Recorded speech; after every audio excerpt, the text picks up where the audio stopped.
Hello, my name's Lisa Thompson and I am a children's author. I'm really thrilled to be here on Moon Lane TV to talk about my new book, The Small Things. You may know some of my previous books. My very first novel for children was The Goldfish Boy, which came out a few years ago.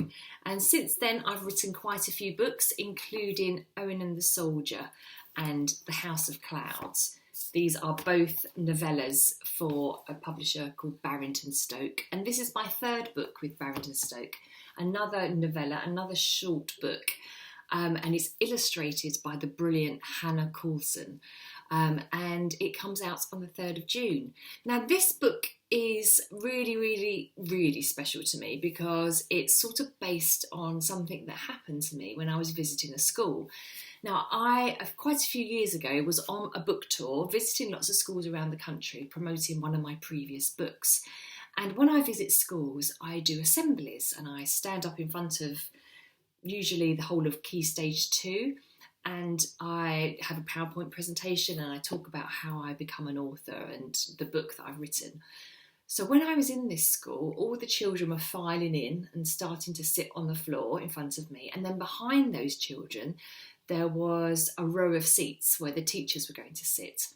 And I was sort of waiting, getting ready to start, when one of the teachers brought out a small white robot. And they put the robot on one of the seats next to the teachers. And I thought, that's strange. I've never actually presented in front of a robot before.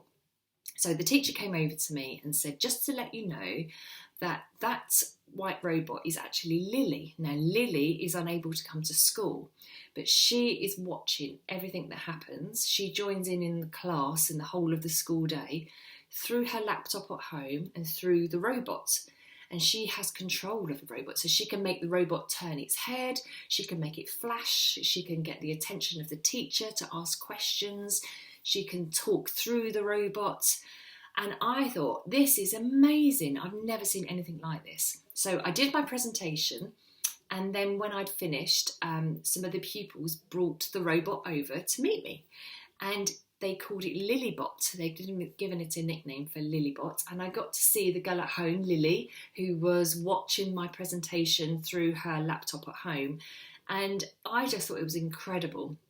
I'd never seen anything like it. I thought it was a wonderful invention. And I remember coming home, going home on the train, thinking that would make a good story one day. And just like many ideas kind of store away in your head for a while, I kind of put that one to the back of my head. But when I got home, I did a bit of research. I found out the company was a company who make the robots, so called No Isolation. They're based in Norway. And I read all about these brilliant inventions, and I got in touch with Lily's family as well. And so I spoke to them and learnt about how the robot had transformed Lily's school life and how much all the other pupils loved having Lilybot in class. And I really immersed myself into this world of these robots, which are called AV1s. That's kind of their technical name. So I wrote 2 books with Barrington Stoke. Now, Barrington Stoke are a specialist publisher, if you didn't know. So they publish shorter books. So I have longer books that you can see here with The Goldfish Boy, and these are much shorter, and they're dyslexia friendly. They're printed on dyslexia friendly paper, and the typesetting is dyslexia friendly, and they're also just brilliant to read in a classroom if you're a teacher or if you just want a short read. So they wanted me to write another book, and I thought, maybe I can do something with these robots. So I did lots of research, and I got back in touch with Lily and Lily's family and Lily's mum and talked more about what I was going to do. And this was the result. Now, this book is really special to me because it's based on kind of a true story, but what happens to my characters isn't the same as Lily's story. This is about a girl called Anna. Now, Anna is the girl in class, so she is one of the pupils and she's the girl telling the story. And Anna feels a bit left out. Her friends go to lots and lots of different clubs and after school events and really have a packed diary. And Anna doesn't really do a great deal out of school, and her parents can't really afford all these expensive clubs.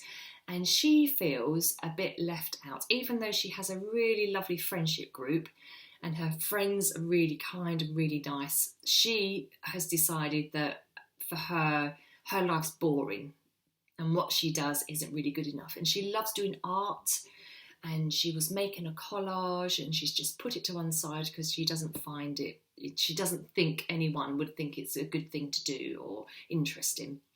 Now, in Ellie's class, there is a new student arriving, and this student arrives through a robot, through an AV1. You can see a picture of the robots there, and really brilliantly illustrated by Hannah Coulson on the back there as well.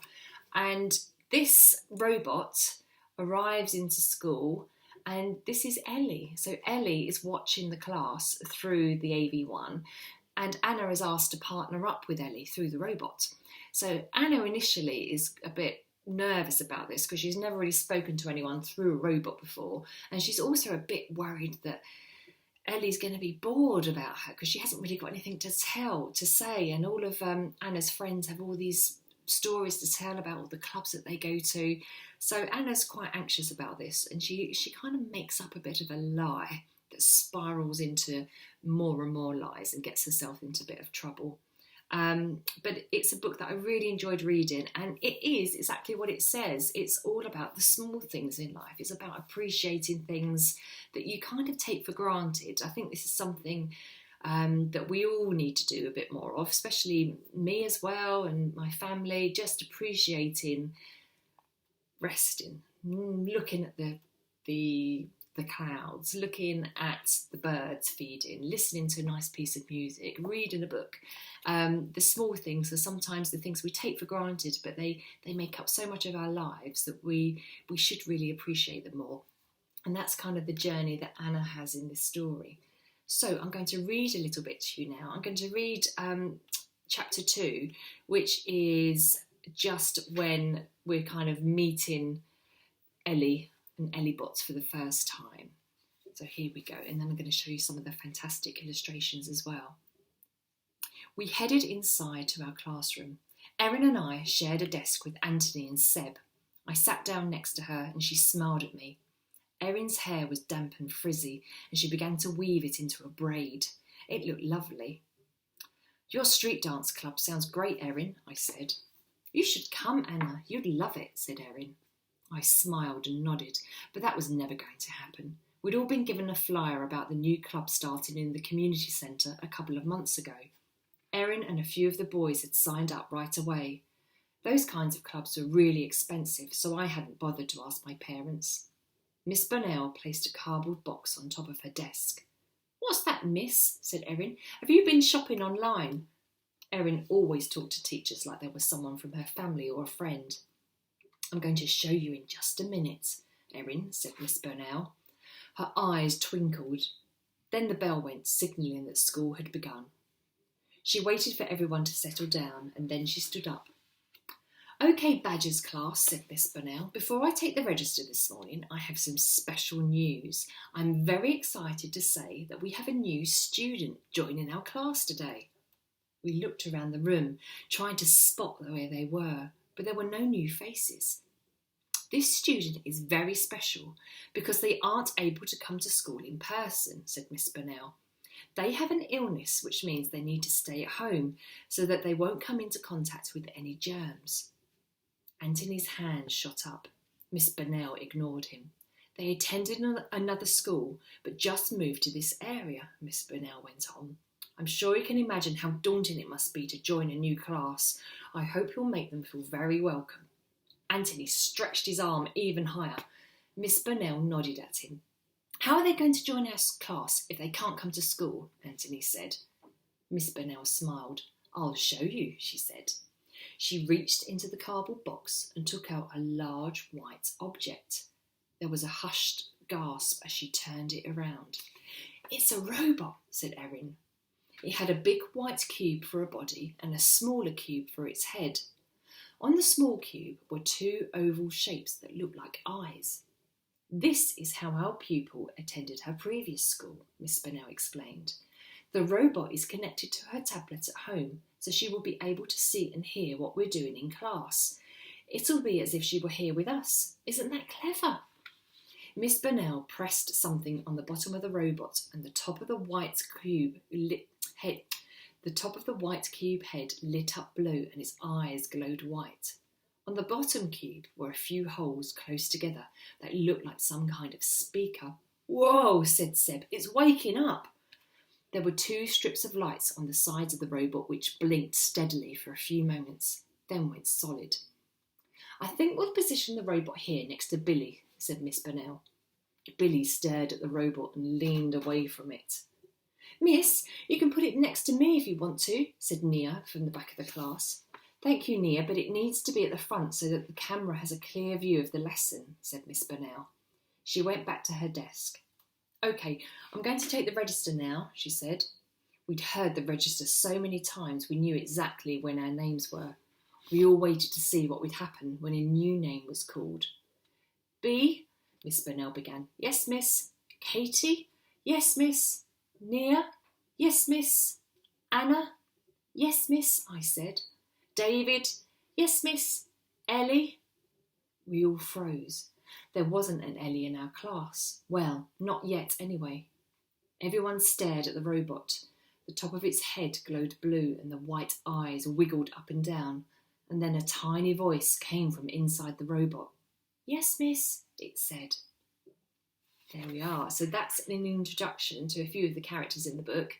And importantly, Elliebot, who you can see here, and this fantastic illustration. There's illustrations throughout the book, but this is just such a brilliant depiction of the AV1 robots. This is exactly what they look like. And this, everyone's crowded round, having a look at this exciting object. And that little chapter also explains a little bit about how they work and the lights and how anyone at home can look through. If you're a child at home and you can't go to school for some reason, you can join in the class just like this and watch and see what goes on and do your work from home. So here we have Ellie Bot and Anna sitting together. You can see Anna's looking a bit stressed in that picture because she's a bit frightened of how she's going to become a friend to somebody through a robot. So it's a book that I really enjoyed writing, and I thought I could set you a little task, a little activity. Now, in this book, Anna has started a collage.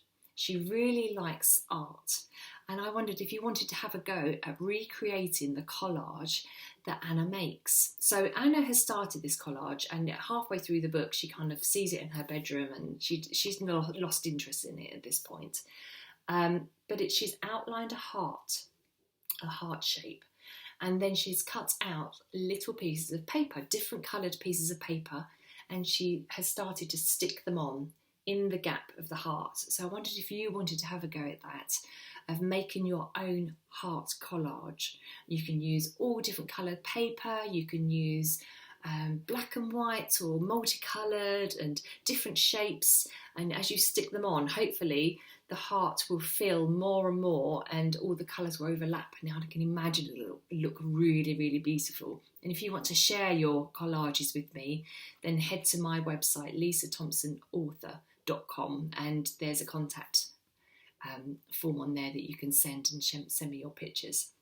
So I really hope you enjoyed listening to the story behind the small things and listening to the excerpt of the book. It comes out on the 3rd of June, and I really, really hope you enjoy it. You can find this book in your local Moon Lane bookshop or any independent bookshop who would be really happy to see you and to welcome you here. So have a lovely day and have fun reading. Goodbye.